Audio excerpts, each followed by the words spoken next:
Hello students. Today we are going to learn about ionization enthalpy. जैसे कि मैंने एक ये एटम बनाया, this is a neutral atom and this is the valence electron shown. There is an attraction between this electron and nucleus.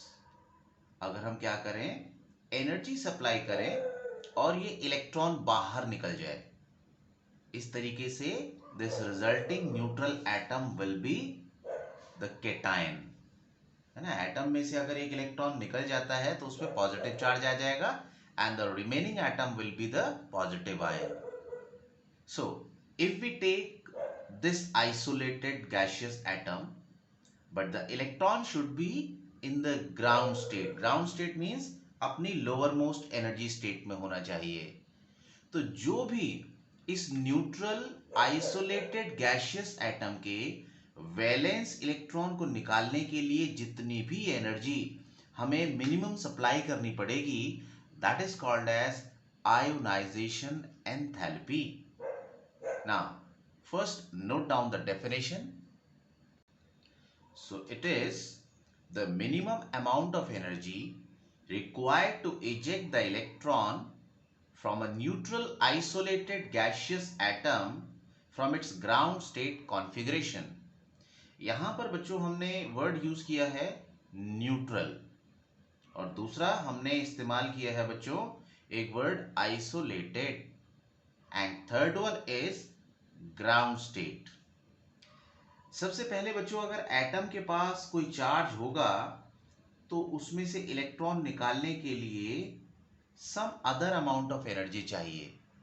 For example if atom just donate its valence shell electron या इसका electron हम energy देकर निकाल देते हैं तो उसमें बच्चों पॉजिटिव चार्ज आ जाएगा and this additional positive charge will create stronger attraction towards the valence shell. तो जो आयोनाइजेशन एनर्जी है that now will be different. So for comparison we will always be finding the ionisation energy when the atom has no charge. And secondly we use the term isolated. अगर बच्चों atom के नजदीक और भी atom रखे हुए हैं तो उनके इलेक्ट्रॉन्स आपस में रिपेल कर सकते हैं, उनके इलेक्ट्रॉन्स और न्यूक्लियस के बीच में अट्रैक्शन होगा and thus the energy to knock out electrons will vary, it will change. तो अगर हमें इस इंडिविजुअल एटम की आयोनाइजेशन एनर्जी पता करनी है तो एटम को हमें अलग रखना पड़ेगा, should be interaction free from the other atom and that is possible in gaseous state. तो इसीलिए हम क्या कहते हैं, जो एटम है वो कैसा होना चाहिए, गैसियस स्टेट में होना चाहिए. गैसियस स्टेट में ही वो कंप्लीटली आइसोलेट तो नहीं होगा but comparatively it will be at further distance from the other atom. और ग्राउंड स्टेट का मतलब क्या है बच्चों, if the atom has electron in its valence shell जहां पर उसको होना चाहिए according to the normal electronic configuration. अगर हम क्या करें, इसको पहले से ही एनर्जी देकर सम हायर एनर्जी स्टेट में लेकर आ जाए तो उस केस में क्या होगा बच्चों, by just supplying less energy we can knock out this electron. क्योंकि न्यूक्लियस से electron is now farther, it is already of some higher energy. So by just putting less energy this electron can be knocked out. So these explanation were just to understand. Now you can note down the definition. Now we will discuss some factors on which the ionization energy depends. पहला है बच्चों size. यहां पर बच्चों compare करते हैं. Let this is the only factor at this time which is affecting ionization energy. और बच्चों आयोनाइजेशन एनर्जी डिपेंड करेगी न्यूक्लियस और वैलेंस शेल के अट्रैक्शन पर. जितना इलेक्ट्रॉन न्यूक्लियस के नजदीक होगा उतना स्ट्रॉन्गर अट्रैक्शन होगा. It means the atom with the smaller size will be having the strong force of attraction of the nucleus with this valence shell electron. It means this atom, which is the smallest in size, will be of the highest ionization energy. Thus, we can write smaller the atom, higher will be the ionization energy. The next factor is penetration effect of the orbital. किसी भी shell में जो orbitals होते हैं उनका penetration effect ऐसा होता है. S orbital is closer to the nucleus and F is the farthest. So the order is S, P, D and F. Same shell में अगर इलेक्ट्रॉन s ऑर्बिटल के अंदर प्रेजेंट है तो that will be strongly bonded to the nucleus, as this one is very close to the nucleus. And as the electron fills in p, d, or rather in the farther orbital f of the same shell, then the electrons will be farther, the attraction with the nucleus will be lesser, and thus ionization energy will decrease. Hence, more close is the orbital towards the nucleus, higher will be its ionization energy. Kiski, we are just talking about the electron which is present in that orbital. The next factor which affect the ionization energy is electronic configuration.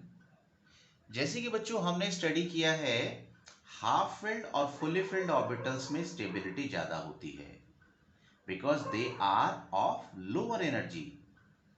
So half filled and fully filled orbitals will also have higher ionization energy. क्योंकि जो जितने ज्यादा stable होंगे उतना ज्यादा energy चाहिए electrons को बाहर निकालने के लिए. As half filled and fully filled orbitals have extra stability,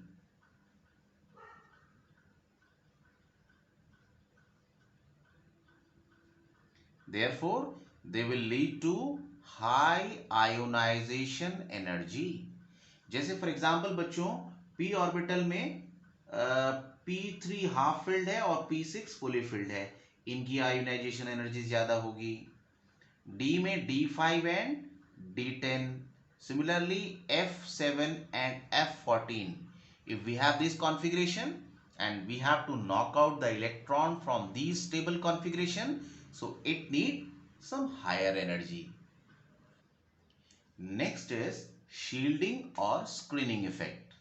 तो बच्चों पहले अंडरस्टैंड करते हैं what is the meaning of shielding और स्क्रीनिंग इफेक्ट. जैसे फॉर एग्जांपल बच्चों सर्दियों के समय में हम कहीं घूमने गए हैं और ये हमने बोन फायर का अरेंजमेंट किया, ये आग जल रही है तो इसको सेकने के लिए सबसे पहले कुछ बड़े लोग आ जाते हैं और एक गोल दायरा बना लेते हैं. उसके बाद second row of peoples who came और उसके बाद हम आते हैं. मगर जो बच्चे लोग आते हैं वो थर्ड राउंड के अंदर प्रेजेंट हैं. अब बच्चों क्या इसकी तपिश आप तक पहुंच पा रही है? शायद उस इंटेंसिटी से नहीं जिस इंटेंसिटी से तब पहुंचती जब ये आगे दो रो वाले लोग नहीं होते. तो what actually is happening, these inner peoples are just protecting the heat to reach you. So in the same way, बिल्कुल अगर हम एटम को कंसीडर करें, एटम के सेंटर में होता है न्यूक्लियस और इसके अराउंड होते हैं शेल्स जिसमें इलेक्ट्रॉन रिवॉल्व करते हैं. If we want to check the attraction of the nucleus to the valence electron, the power of the nucleus is actually less. Why it's less? Because of these inner shell electrons. They are just protecting the nucleus. The power of the nucleus is reduced due to this inner shell electron. बिल्कुल वैसे ही जैसे यहाँ पर बच्चों आग की तपिश कम हो गई due to the presence of the peoples who are in the inner circle. तो basically these inner shell electron has reduced the power of the nucleus. This is called as shielding or screening. More closer the electrons towards the nucleus, more they will shield the power of nucleus. जितना electron nucleus के नजदीक होते हैं उतना nucleus की ताकत को ज्यादा से ज्यादा शील्ड कर देते हैं. So we can write it is the ability of inner shell electrons to reduce the power of nucleus to attract the valence shell electron. बच्चों इसका एक सिंपल एग्जांपल आप ये भी ले सकते हैं, जैसे जब सन रे से हमें प्रोटेक्ट करना होता है गर्मियों में, तो जनरली लोग क्या करते हैं, छाता ओढ़ लेते हैं. जनरली लेडीज करती है ना. तो होता क्या है बच्चों, सन रेज जब इसके ऊपर फॉल करेंगी तो जो शख्स इसको लेकर चलेगा उस तक वो रेज बहुत ज्यादा इफेक्ट नहीं डाल पाएंगी. तो what is happening, this umbrella is just screening the power of sun, and thus its effect which will reach to us will be lesser. So this has done the screening effect. Now अगर हम orbitals में देखें, orbitals में बच्चों हमने जैसे study किया कि more closer is the electron towards the nucleus, greater will be its shielding effect. और बच्चों ऑर्बिटल्स का जो ऑर्डर हमने पढ़ा, पेनिट्रेशन इफेक्ट, एस ऑर्बिटल ज्यादा क्लोज होते हैं और सबसे दूर कौन से होते हैं, F. For the same shell की बात कर रहा हूं. तो बच्चों सबसे ज्यादा न्यूक्लियस की पावर को कौन इंपैक्ट डालेगा, S orbital.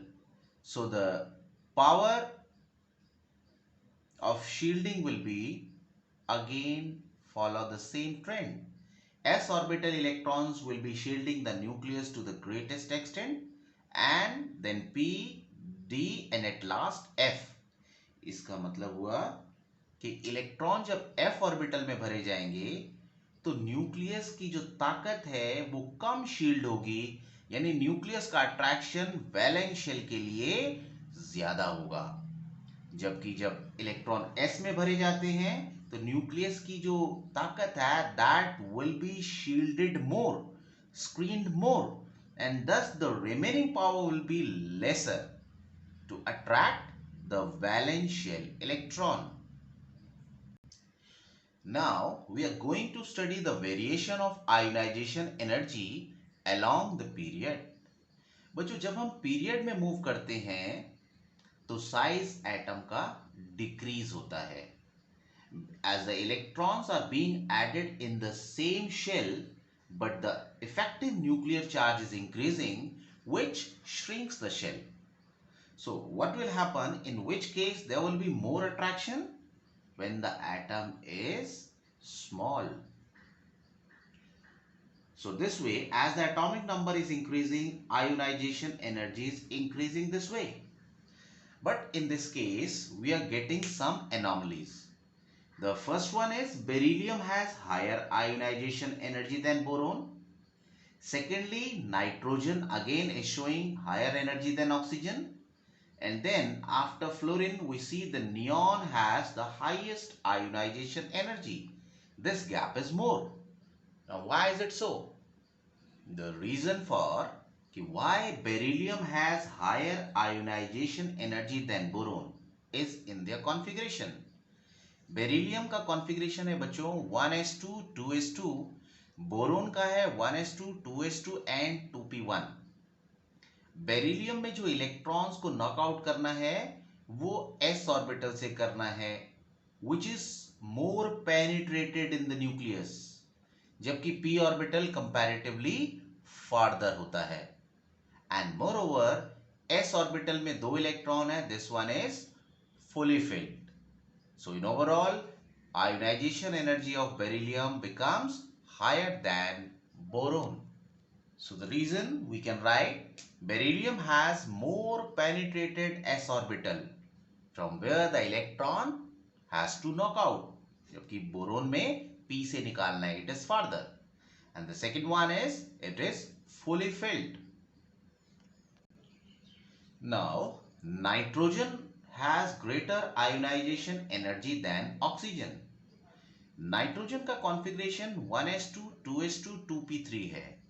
And this 2p3 configuration is exactly the half-filled configuration. Half-filled. And half-filled orbitals have extra stability. Oxygen का कॉन्फ़िगरेशन बच्चों 1s2, 2s2, 2p4 है. और rather by losing one electron, it will also acquire the same configuration. So to knock out electron from this oxygen is easy. So students, you can write nitrogen has stable half-filled p3 configuration. Neon has the highest electronic stability. Their configuration is outermost shell में बच्चों complete 8 electron होते हैं. It has p6 configuration. 1s2, 2s2, 2p6. It has atomic number 10. And to knock out electron from the stable configuration, which has its complete octet, the ionization energy will be the highest. Now, variation of ionization energy down the group. जैसे जैसे बच्चों हम down the group जाते हैं, हर एक step में एक नया शेल ऐड हो रहा है, जिसकी वजह से वैलेंस इलेक्ट्रॉन न्यूक्लियस से दूर चला जाता है. And greater the distance, laser will be the attraction. और कम अट्रैक्शन की वजह से आयोनाइजेशन एनर्जी डिक्रीज हो जाती है. So this is the variation. Lithium, sodium, potassium, rubidium, caesium, as the atomic number is increasing, ionization energy decreasing. So you can note down, as the size increases, valence electron becomes farther, and thus it results in decrease of ionization energy. तो आज बच्चों यहीं तक. Thank you very much.